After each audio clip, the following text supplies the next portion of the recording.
Hi, today I'd like to present a new spatially explicit analysis framework that our team at IPRI and the Gender Platform developed together to identify climate, agriculture, and gender inequity hotspots at the subnational level. We know women play a pivotal role in agriculture and food systems, from production to distribution and consumption.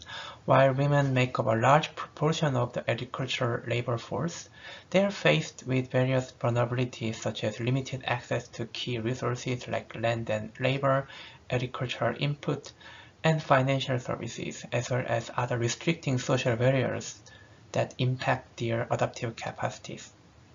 Evidence suggests that climate change will exacerbate women's differential vulnerabilities.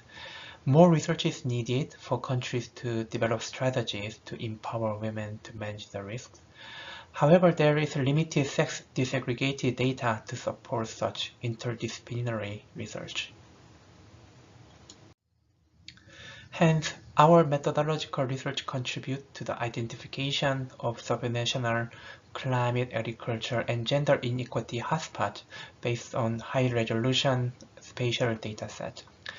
We use IPCC risk framework, which defines the risk as the intersection of hazard, vulnerability, and exposure.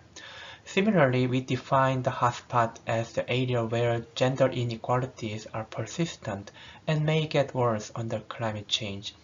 Thus, policy interventions for gender equalities should be prioritized. For the next 3 slides, I'd like to briefly introduce 3 main domains of the data. First, for climate hazard, we developed a proxy indicator on the share of rural population under projected agroclimatic hazard at the subnational level. These 4 maps show the estimated level of climate hazard at the subnational level across 4 study countries. For the vulnerability due to gender inequalities, we developed a composite index of 4 subnational level indicators, including Gender Development Index, Missing Women Indicator, Violence Against Women, and the prevalence of child marriage. We assumed that these 4 indicators well capture the severity of gender inequalities across our study countries.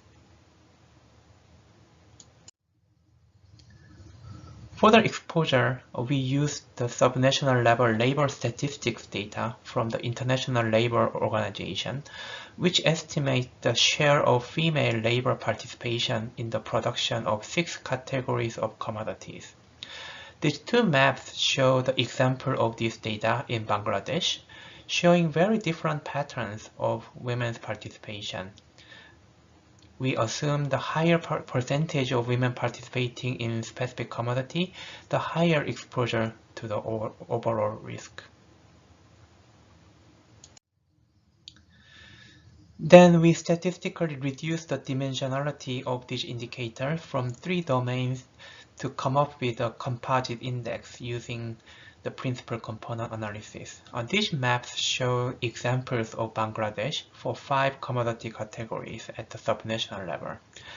These are still preliminary results, and we are conducting more in-depth situation analysis in each country to further understand the causes of these patterns and validate with literature.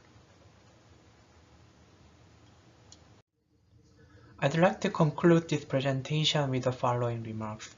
Climate hazard should not be examined in isolation, but jointly with women's vulnerability and exposure.